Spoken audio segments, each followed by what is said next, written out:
While the Holocaust committed by the Nazis is widely regarded as one of the most brutal war crimes during World War II, the Japanese army committed similar crimes across Asia, though less remembered and less discussed. In fact, if you ask many people in Asia about the most brutal and inhumane army in Asia during World War II, the answer is sure to be the Japanese army. Under the command of the Japanese government, the Japanese army committed numerous atrocities, including rape, mass killings, arson, and forced labour. But then, while Japan has tried to erase much of its violent history, its atrocious past continues to haunt its relations with its Asian neighbours, especially China. Welcome to Unveiled History. In 1850, Japan was an economically backward feudal society, making it easy prey for the imperialist aspirations of world powers, including Britain and the United States. However, under the Meiji Restoration of 1868, Japan decided to resist white imperialism by extending the influence of Japan across Asia. In simple terms, Japan took a page out of the handbook of the West. So, between 1868 and the mid-20th century, Japan created an enormous empire stretching from Alaska to Singapore. But then, Imperial Japan focused on military loyalty, nationalism, and racism. Just like how the white imperialists believed that they were superior to the blacks, Japan believed that it was racially superior to other races in Asia, especially the Chinese. This belief played a huge role in guiding the actions of the Japanese army before and during World War II. In the early 20th century, the Japanese armed forces believed that success in battle would be assured if Japanese soldiers, sailors, and airmen had the spirit of Bushido. This meant sacrificing oneself for the nation. This was inculcated into the Japanese soldier as part of his basic training. Each Japanese soldier believed that it was the greatest honour to die for the emperor, and it was cowardly to surrender to the enemy. Perhaps this was why they held prisoners of war in extreme contempt, subjugating them to abuse, humiliation, and slaughter. Cannibalism was one of the grimmest atrocities and war crimes committed by Japan during World War II. Although it took a long time to come to light, a shockingly large number of cannibalism cases were documented. The reports collected by the Australian War Crimes section of the Tokyo Tribunal reveal that the acts of cannibalism were a result of the ever-increasing attacks on Japanese supply lines and the death and illness of Japanese personnel from hunger. However, according to Japanese historian Toshiyuki Tanaka, in some cases, even when there was food, the Japanese soldiers cannibalized prisoners to celebrate a victory or bond with their unit. One of the most infamous examples of Japanese cannibalism involved American soldiers. In September 1944, a group of US pilots were shot down during the bombing of Chichijima Island. Almost all of them were captured, tortured, and executed, after which the Japanese troops cannibalized their flesh in the so-called Chichijima incident. Only one of the downed pilots managed to evade capture and death. In June 1942, Japan quickly initiated the construction of the Thailand-Burma Railway. This was after the Japanese army had taken control of Thailand and Burma.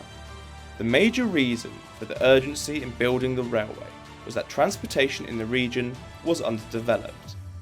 And, due to the geographical features on the region, which includes tropical rainforests and mountain ranges, military operations highly depended on railways and roads.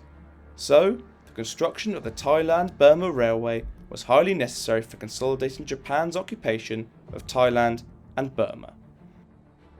Thus, construction began based on the routes surveyed by the British at the time. Originally, the railway was estimated to be completed in 6 years, but the Japanese army continued to shorten the timeline and ultimately demanded that it be completed in 18 months. To construct the railway, the Japanese army mobilized a workforce of more than 400,000 people, the majority of whom were Allied prisoners of war and labourers from Thailand, Burma, Indonesia, and Malaysia. These labourers were forcibly conscripted under the threat of bayonet. and the conditions were no better than those of the Allied prisoners. With little or no provisions, both the labourers and the prisoners of war were forced into massive labour gangs.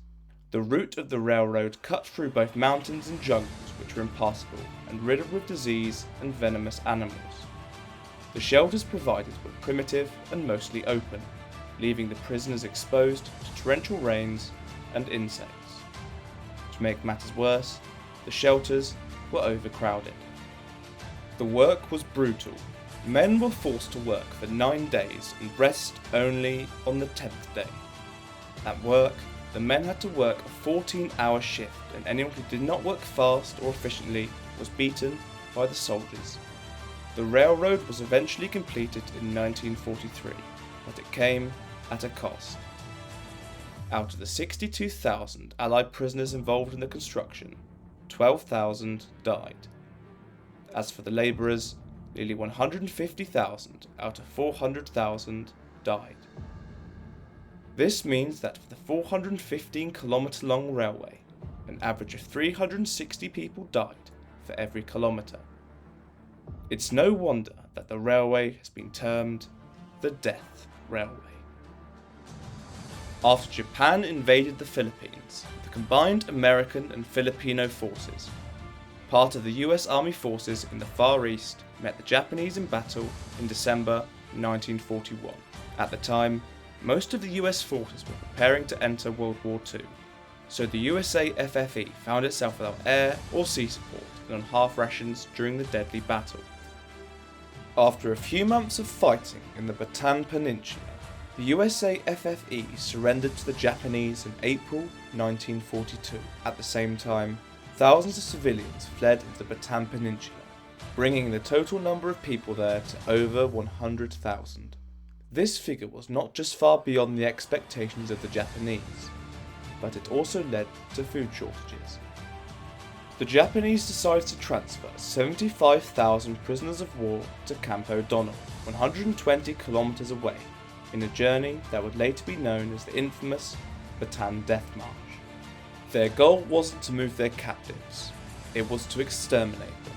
The Japanese War Ministry ordered that, whether they are destroyed individually or in groups, and whether it is accomplished by means of mass bombing, poisonous smoke, poisons, drowning, or decapitation, dispose of them as the situation dictates. So, on April 10, 1942, under the threat of Japanese bayonets, the 75,000 prisoners began the march. But before the march, the Japanese had confiscated all belongings, leaving the prisoners with no food or water.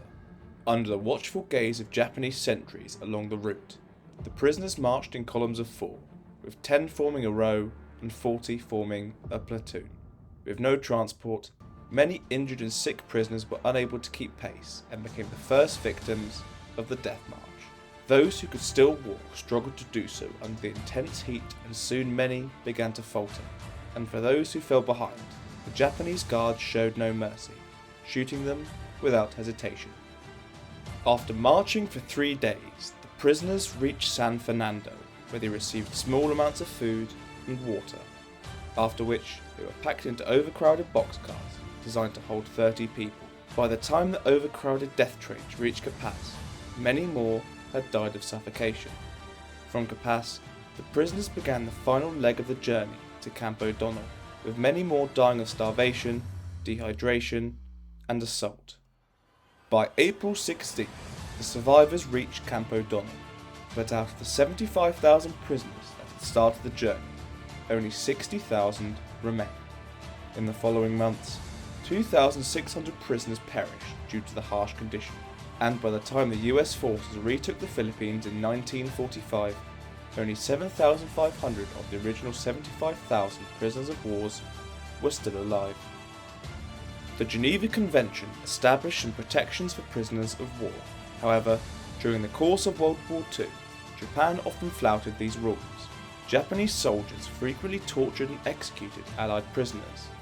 According to historical records, Allied prisoners of war were subjugated to several dehumanizing tortures.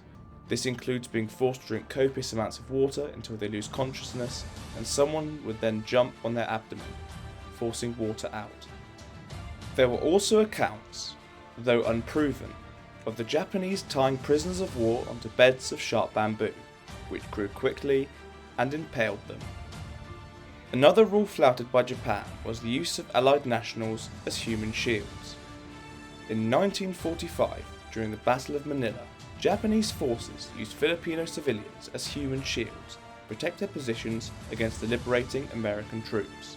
In the end, the use of human shields along with the Manila massacre by the Japanese resulted in the deaths of 100,000 civilians in the battle.